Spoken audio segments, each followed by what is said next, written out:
भाग संख्या 5 करण से अतीत तत्व। उपनिषदों में आया है कि मन के द्वारा परमात्म तत्व को प्राप्त नहीं किया जा सकता, परंतु इसके साथ ही मन के द्वारा परमात्म तत्व को प्राप्त करने की भी बात आई है।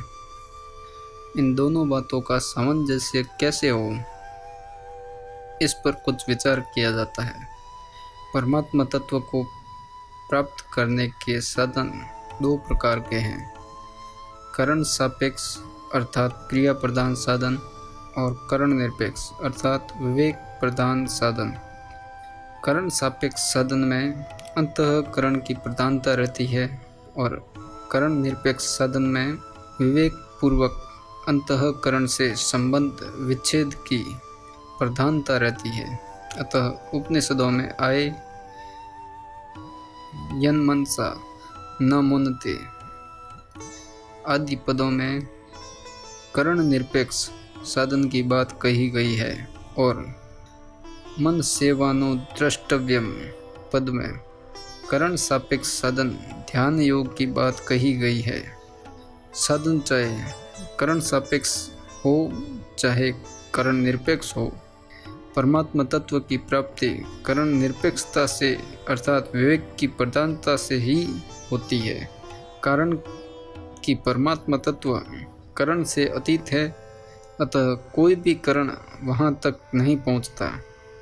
दृष्टांत रूप से यह कहा जा सकता है कि यन्मनसा न मुन्नते आदि पदों में फल व्याप्ति है और मन सेवानु द्रष्टव्यम पद में वृत्ति व्याप्ति है, परंतु दृष्टांत रूप से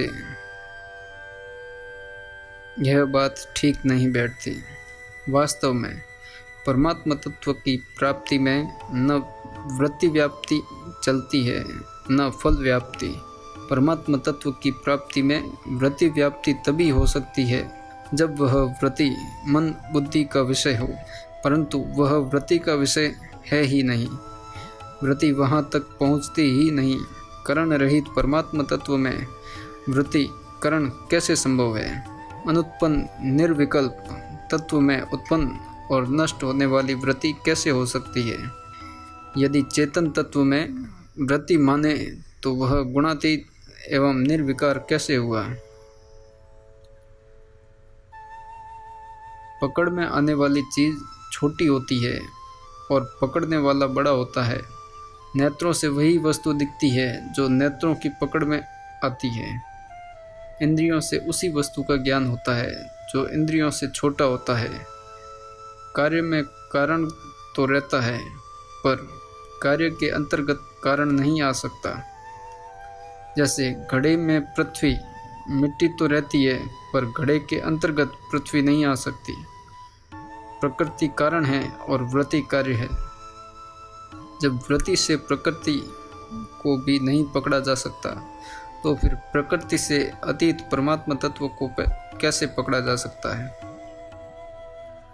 जब परमात्म तत्व तक प्रकृति भी नहीं पहुंचती, तो फिर प्रकृति का कार्य वृत्ति वहां तक कैसे पहुंचेगी?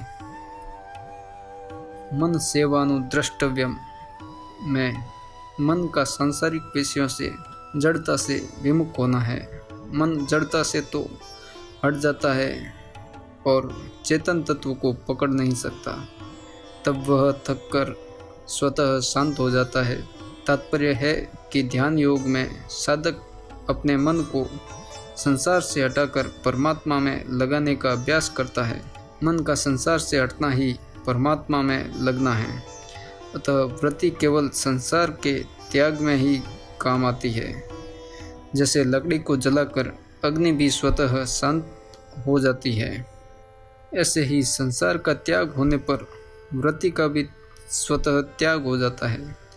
अतः वास्तव में वृत्ति संसार की निवृत्ति में ही काम आती है, तत्व की प्राप्ति में नहीं। इसलिए मन सेवानु द्रष्टव्यम का तात्पर्य निषेध में ही है, विधि में नहीं। जैसे कोई राजा रथ पर बैठकर रनिवास तक जाता है तो वह रथ को बाहर ही छोड़ देता है और अकेले रनिवास के भीतर जाता है। ऐसे ही करण सापेक्ष साधन करने वाला भी अंत में करणों से संबंध विच्छेद करके अकेले स्वयं ही परमात्मा तत्व में प्रवेश करता है। जैसे रथ के संबंध में मनुष्य रथी कहलाता है, ऐसे ही अहम के संबंध में आत्मा जीव कहलाता है। जब वह अहम का संबंध छोड़ देता है तब जीवपना नहीं रहता, प्रत्युत एक तत्व रहता है। इसलिए जीव को ब्रह्म की प्राप्ति नहीं होती, प्रत्युत ब्रह्म को ही ब्रह्म की प्राप्ति होती है। ब्रह्मेव सन् ब्रह्माप्यते। तात्पर्य है कि जीव भाव मिटने पर एक ब्रह्म ही ज्यों का त्यों रह जाता है। एक मार्मिक बात है कि जड़ता के द्वारा जड़ता का त्याग नहीं हो सकता, प्रत्युत जड़ उपहित चेतन के द्वारा ही जड़ता का त्याग हो सकता है। अतः वृत्ति उपहित चेतन ही संसार की निवृत्ति करता है, वृत्ति नहीं, कारण कि वृत्ति खुद ही जड़ है, फिर वह जड़ता की निवृत्ति कैसे करेगी। मुख्य बात यह है कि जड़ के द्वारा चेतन का ज्ञान नहीं होता। अगर जड़ के द्वारा चेतन का ज्ञान हो जाए तो विशेषता जड़ की ही हुई, चेतन की नहीं, क्योंकि जड़ ज्ञान का जनक हुआ और ज्ञान जन्य हुआ। यन मनसा न मुन्नते और मन सेवानु द्रष्टव्यम आदि पदों से यह भाव भी निकलता है कि मन बुद्धि तो परमात्मा तत्व तक नहीं पहुंच सकते, पर सर्वसमर्थ तथा सर्वव्यापी परमात्मा मन बुद्धि तक पहुंच ही सकते हैं। इतना ही नहीं, मन बुद्धि के द्वारा परमात्मा का ही ग्रहण होता है, क्योंकि परमात्मा के सिवाय और कोई सत्ता विद्यमान है ही नहीं। इसलिए भगवान कहते हैं, मन से, वाणी से, दृष्टि से तथा अन्य इंद्रियों से जो कुछ ग्रहण किया जाता है वह सब मैं ही हूँ, अतः मेरे सिवाय दूसरा कुछ भी नहीं है। यह सिद्धांत आप विचार पूर्वक शीघ्र समझ ले, अर्थात स्वीकार कर ले। प्रश्न: गीता में परमात्मा प्राप्ति से होने वाले आत्यंतिक सुख को बुद्धिग्राह्य कहा जाता है। जब प्रकृति से अतीत सुख को बुद्धि नहीं पकड़ सकती तो वह बुद्धिग्राह्य कैसे हुआ?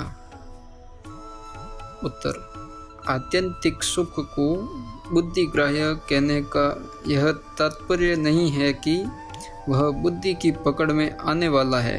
बुद्धि तो प्रकृति का कार्य है, फिर वह प्रकृति से अतीत सुख को कैसे पकड़ सकती है?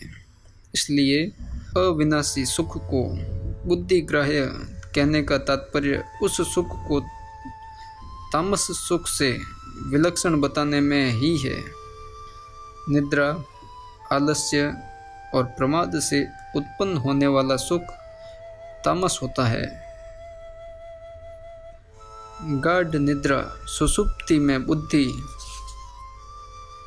अविद्या में लीन हो जाती है और आलस्य तथा प्रमाद में बुद्धि पूरी तरह जागृत नहीं रहती, परंतु स्वतः सिद्ध अविनाशी सुख में बुद्धि अविद्या में लीन नहीं होती, प्रत्युत पूरी तरह जागृत रहती है।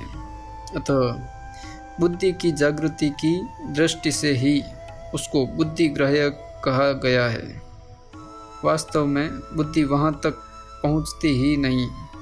इसी तरह अविनाशी सुख को आत्यंतिक कहकर उसको सात्विक सुख से और अतीन्द्रिय कहकर उसको राजस सुख से विलक्षण बताया गया है।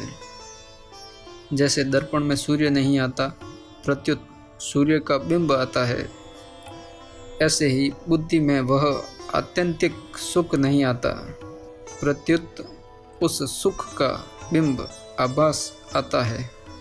इसलिए भी उसको बुद्धिग्राह्य कहा गया है। तात्पर्य यह हुआ कि स्वयं का शाश्वत सुख सात्विक राजस और तामस सुख से भी अत्यंत विलक्षण अर्थात गुणातीत है। उसको बुद्धिग्राह्य कहने पर भी वास्तव में वह बुद्धि से सर्वथा अतीत है। उपनिषद में आया है, इंद्रियों से विषय पर है, विषयों से मन पर है, मन से बुद्धि पर है और बुद्धि से महान आत्मा महतत्व पर है। महतत्व से अव्यक्त मूल प्रकृति पर है और अव्यक्त से भी पुरुष पर है। पुरुष से पर और कुछ नहीं है, वही पराकाष्ठा अंतिम सीमा है, वही परागति है।